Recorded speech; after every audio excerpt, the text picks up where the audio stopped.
You are listening to Love Your Practice with Dr. Laura Mock. I'm a general dentist, a practice owner, and a certified life coach. I teach women who own dental practices to lead with intention and literally fall in love with their businesses. Keep listening and you will see how learning to love your practice turns into loving your life too. Hi, I'm Dr. Laura Mock. Welcome to another episode of my podcast, Love Your Practice. If you haven't been here before, I am a general dentist and I am a life coach, and I teach women how to truly love their practice and their lives. So today we are going to be talking about a very common emotion that many of us, in fact, I would go as far as to say 100% of us feel frequently, some more than others, but most of us feel it a lot. And the name of that emotion is overwhelmed. Doesn't it seem like this is just kind of a ubiquitous thing that we go through as women dentists who own practices? I mean, we have so much that we're doing every day, right? And the other thing, and I'm going to coach explain this to you, is that we have human brains. So human brains, I know I've been saying this a lot lately, but they are predictable. As in, just like you can study the process, the way kidneys work with the nephrons and the filtering of the blood, and the heart pumps, and you can look at, and the blood goes from this chamber to that chamber and out the aorta, that all that stuff. We can do the same thing quite a bit with how our brains work. And we can say what the function of this organ is and that organ is. And I will tell you right now what the brain's job is. I want you to think of ourselves as organisms that were created by nature, okay? And we've all had to take high-level classes in biology, so we know nature wants to keep you alive. Nature wants your organism to be safe. That's why we feel pain and fear. And nature wants us to be able to reproduce our form of life, and make more forms, aka babies, right? So as we think about the position of our brains in terms of evolution, what I want you to do is just acknowledge that your brain is doing what it can, doing what it thinks is good for keeping you safe. And it don't really understand modern day humanity, and it definitely does not understand as an organ what a woman goes through who owns a dental practice on a daily basis. Okay, so what we're going to do is we're going to kind of put this into perspective. I'm going to connect the biology to your reality. And by the time we are done with this podcast, you will understand why you feel overwhelmed, why it's bad for your business, and how to get out of that overwhelmed feeling. So keep on listening. All righty, here we go. Every emotion that we feel, I'm back in the biology realm, by the way. Every emotion that we feel is an evolutionarily placed cue to tell us as an organism how to behave. If I'm feeling hungry, I eat. If I'm feeling sexy, I go find my mate. If I'm feeling sad, I cry. All of these things are set up, our behavior is set up to help us stay alive and to help us know what to do. Okay, so for example, I'm a bear.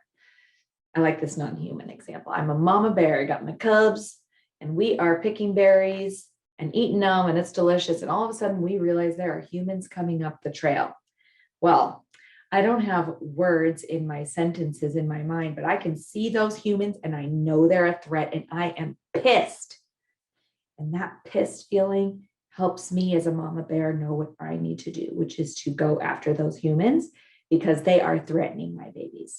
Okay, that's the perfect example. The emotions tell us what to do. And so if our brain interprets something as being good for survival, good for the organism, then it draws us towards those things. And if our brain sees something that seems bad for survival or dangerous in any way, then it's going to repel us from those things. Okay. So, one of the things that we know is that the brain does not like change. If you're safe right now, that's better than whatever unknown thing is happening in the next room or on the next savanna or the next plateau or whatever. Brain wants you to stay right here where you're at right now, even if it's not very comfortable. Okay. And of course, in our lives, many times we want to accomplish something new, something better, but sometimes we have to overcome feelings of fear or overwhelm in order to get past that to where we want to be. And what I want to do right now that I've kind of explained to you how overwhelm as a feeling would serve nature, I want you to just, I just want you to take a minute to ask yourself what overwhelm feels like inside your body. Because every emotion that we feel comes with a physical vibration. That's how we know what we're feeling. So, for example, when I feel really, really sad, I might feel a tingly sensation that goes all the way to the tips of my fingers. If I'm embarrassed, the physical sensation is that I can feel my face getting hot, and I literally feel like the need to hide from people. Okay. And if I'm feeling overwhelmed, what I hear from people and what I experience myself is that I feel a little bit frozen, like I don't know which way to go. So I'm just going to stay right here.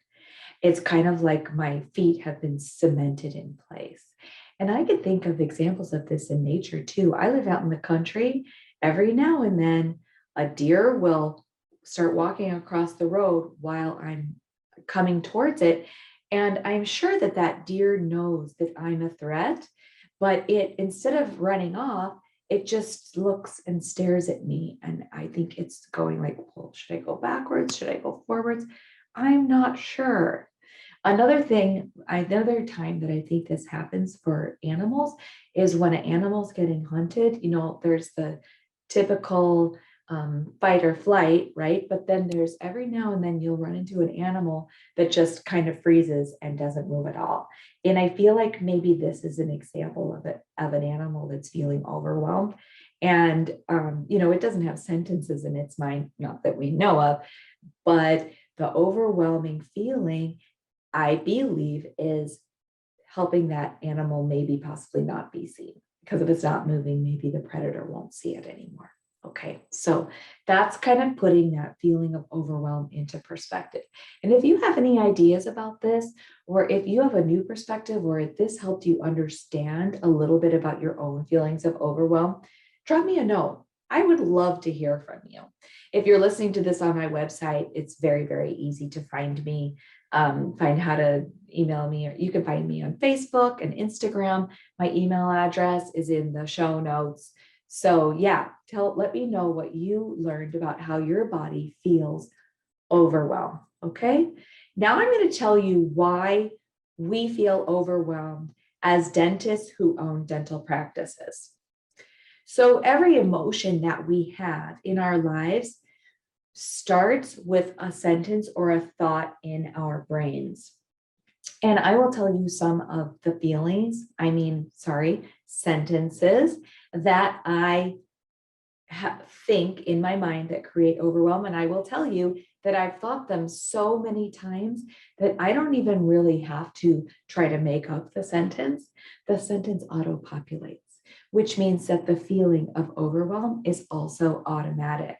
And it's going to keep on doing that unless I do something to take charge of what's happening in my brain and redirect my brain, and therefore get a new or a different, more intentional feeling. So things that I think in my mind that create overwhelm: I am so busy. I'm just so busy. I don't have time to do that. I don't have time to talk to the assistant about the thing I need to correct. I don't have time to sit down and look at how I could improve my budget. I don't have time to think about how maybe I could get out of this crappy insurance and contract that I'm in, because I got patients in the waiting room and they're waiting for me right now. And by the time I get to the end of this day, I'm gonna go home. I'm gonna go home and I'm gonna drink a glass of wine and then lay my body down on my comfy pillow and do this all again tomorrow. So maybe I'll figure it out tomorrow. But I already know that unless I break this cycle, my brain's going to tell me again tomorrow, I'm so busy. I don't have time for that. Another one that I find that many of my clients think, and I've thought it many times, is I'm not sure. I don't know what to do. I don't know what's best. I don't want to make a mistake. Okay, so if any of these thoughts sound familiar, keep on listening to me. I am going to help you. Okay, so all of those sentences that I just said lead to overwhelm. And I'm going to just tip my camera here for a minute and I'm going to show you, if you're watching, if you're physically watching, sometimes I draw out these models. And what I want to do is I want to challenge the I'm so busy thought for a minute. I just want you to think about that thought, I'm so busy. I mean, is that really even a fact?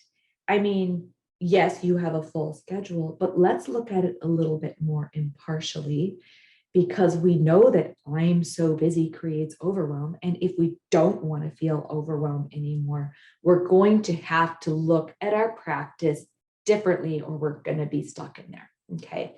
So I could say to myself, I have X number of patients scheduled today, or I have 32 hours of work that I'm scheduled today.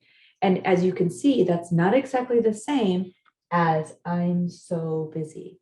So what I want to do is I want to separate, in order to make this model that I'm making right now, I want to separate out the fact of the situation from my thought. And this is what I like to put as my fact of the situation a lot in dentistry.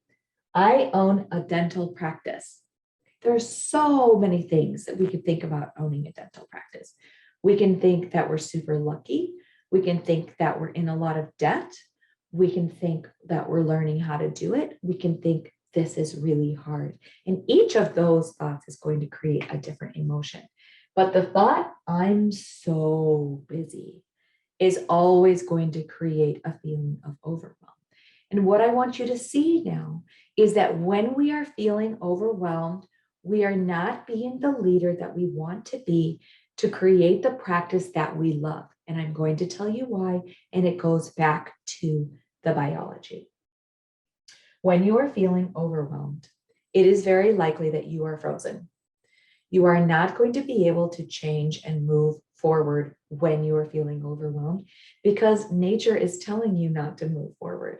It's just biology. It's just kidneys and hearts and livers and brains. And brains create the feeling of overwhelm so that you will stay where you are for your own safety. It doesn't understand, okay? We appreciate it. We love our brains. We give it a little bit of grace on this. But I want you to see that while you're feeling overwhelmed, you're not going to make any decisions. And here's a couple of other things that are going to happen. I'm just going to rearrange all that. Not very helpful. There we go. Here's a couple of other things. I always draw, I'm just going to hold this here. I always draw these eyes because when I'm talking about how our brain will then look for evidence that we're correct. It's going to look for reasons to stay in overwhelm because we're so busy. So that might mean that we look at the schedule and we go, see, there's not even a place for me to schedule time to get a massage or schedule time to talk to the assistant. There's not even time to pee. I've said that thought a lot of times too to myself. Well, if I don't have time to pee, I definitely don't have time to talk to my assistant about what I want her to change or to look at that insurance contract or whatever, right? I'm just going along with what's already there and I'm seeing the evidence that I'm still too busy. And here's another thing, and this one happens a lot more when we have that other thought, which was, I'm not sure what to do. I don't know how to do it right. I don't want to make a mistake. Then we spin. I wrote down spin here and what our emotion is driving us to do. When we're spinning, we're going, well, I don't know what to do, but I'm gonna, but then I have this problem and I have this problem, and that brings me right back to the original problem. So I don't have an answer, and I'm just gonna keep on spinning on it. Does that sound familiar to you guys? And then the other thing is, and I've done this so many times, and I'm not gonna say I never do it anymore because I totally do. From this overwhelmed feeling, I don't really like feeling overwhelmed. It feels very uncomfortable. So one of the things that I'm going to do is I am going to distract myself. So let me give you some examples of ways that I distract myself. It might be coming home and turning on the TV. It might be coming home and pouring my first glass of wine while I'm chopping vegetables, and my second glass of wine while I'm having my meal, and maybe my third glass of wine as I'm finishing up or cleaning up. Okay, so what I've done is I've just numbed everything so that I don't feel the overwhelmed feeling anymore. But I could also numb myself from shopping. I could numb myself from watching Netflix. I could numb myself from over exercising.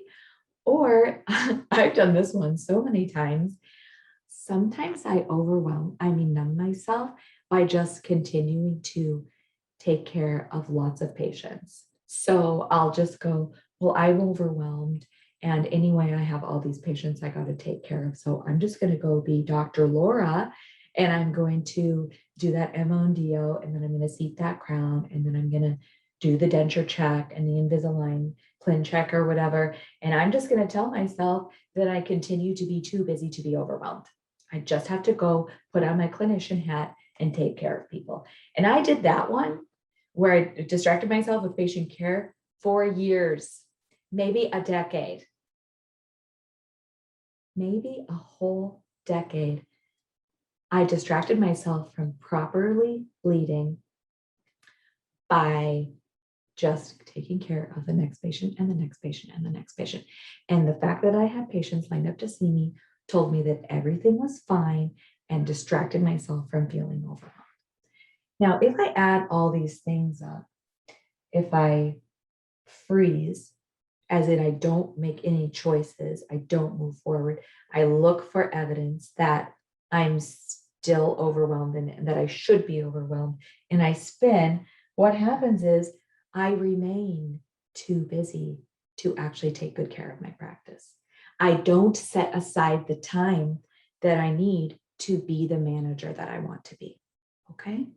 So this is something that what I'm doing right now is I'm just finishing up explaining to you why we feel overwhelmed much of the time. All right. So I'm going to pause this recording now and draw a new model up here. So stick with me, talk amongst yourselves. Okay, I'm back. So what I've done here is I've made what I call an intentional model, meaning I have worked on thinking about what I want to create instead of feeling overwhelmed. Okay. And I'm acknowledging as I make this intentional model that my feelings come from the sentences in my mind. So if I want to change how I'm feeling, then I need to start with what's going on between my two ears. And that does take some awareness and some practice. And if you feel like you need some help getting to the part where you can be more aware, where you can more intentionally direct what's happening in your brain, please reach out to me, because this is the magic of life coaching. It's the nuts and bolts of it. And it's what I've been specifically trained to do. And my program that I've designed is just for you dentists who own practices, okay? So what I've done is I've described at the bottom of the model here how I want to summarize how I'm showing up for myself and how I'm showing up for my dental practice. And this is what I put.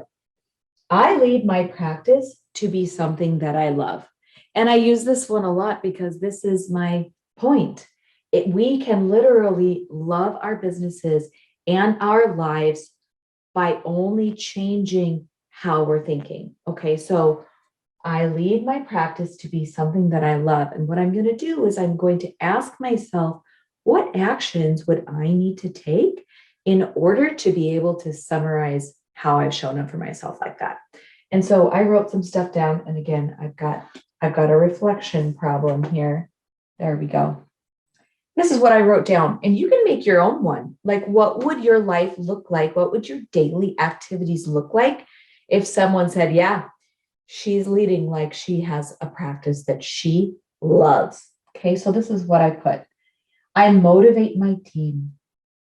I correct I correct behavior. I take time to be a leader. You guys, we can't always be in patient care if we're going to lead our practice like we love it. We have to stop the patient care and be a leader sometimes. A lot of the times, I do it every week. I learn how to be a good leader. I'm still working on that. I'm a leadership coach and I still work on that all the time. In fact, I'm just about to take a 7-week mastermind course facilitated by a Brene Brown certified facilitator. But if you want to work on learning how to lead your practice, you could join my mastermind. I'm not taking new people right now, but I will be again in September. So that's just one example of how you could learn to be a leader. And then here's a really good one that I included. I take care of myself. So that might be spending time in my garden, listening to my birds, getting a massage, getting my hair done. These are things that I do for myself. And I want to ask you, ladies, what are you doing to take care of yourself? And how could you spend some more time leading your practice? It takes time to talk to your people. It takes time to dream. It takes time to have a vision of what you really want for your practice. Okay. Now, all of these actions, we're not going to do any of them when we are feeling overwhelmed, right? When we're feeling overwhelmed, we're frozen or spinning, and we're looking for evidence that we should stay overwhelmed, right? And this is what I put down for the model. I think the most useful emotion to have and when we're becoming this type of leader is empowerment. Because when I'm feeling empowered, I'm ready for action, I'm confident, I am the queen of my practice. And I tell this to my mastermind students all the time. I'm like, sit on that throne, sister.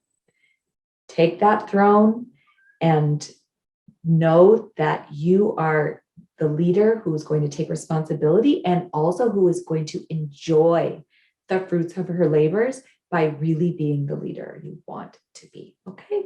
Now, if we want to feel empowered, what we have to do is we have to stop telling ourselves, I'm so busy, or I don't know how to do it. These are thought habits that we have, and they're getting in the way of having something more useful. So what we're going to do is we're going to practice thinking something else that we believe and that creates a feeling of empowerment. And this is what I chose, but you could choose any sentence that makes you feel empowered. I put, my practice is my asset and I get to choose. So when I think about it that way, I'm like, okay, well, yeah, this is my life. This is my asset. What do I want this asset to do for me? Well, I want it to be the vector for taking excellent care of patients. I want to have professional skills. I want to be paid. I want to have time off. I want to have grateful employees who love working with me. And so this is what I do. I literally spend time every day reminding myself that my practice is my asset and that I get to choose. And I also spend time every day visualizing my practice being so amazing. Every patient wants to give me a hug. Every day I leave and I go, this was a great day. I visualize that. And the reason that I do that isn't because thinking it makes it come true.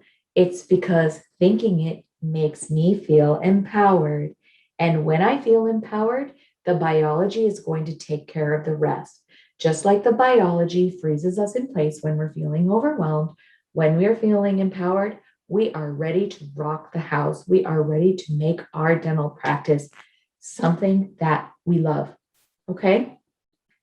Now, if this really rings true to you, make sure that you are staying connected to me, because this is something that we talk about on a regular basis. We talk about what feelings are getting in the way of being the leaders that we want. We talk about practicalities. I'm here for you. The reason that I have this podcast is to try to make your life better. So make sure you subscribe. Maybe you could come into our Facebook group. It's just called Love Your Practice. You can get on my email list. Whatever is happening, let's make sure we're staying connected. All right, ladies? Okay, that's all I have for you today. Have a wonderful week, and I'll talk to you soon. Thank you for listening to Love Your Practice with Dr. Laura Mock. I would love to meet you. To join our movement, find the Facebook group called Love Your Practice and request to join. If you can't find it, just send me a message and I'll add ya. You'll find me there helping all of my ladies to fall in love with their businesses and have a better life.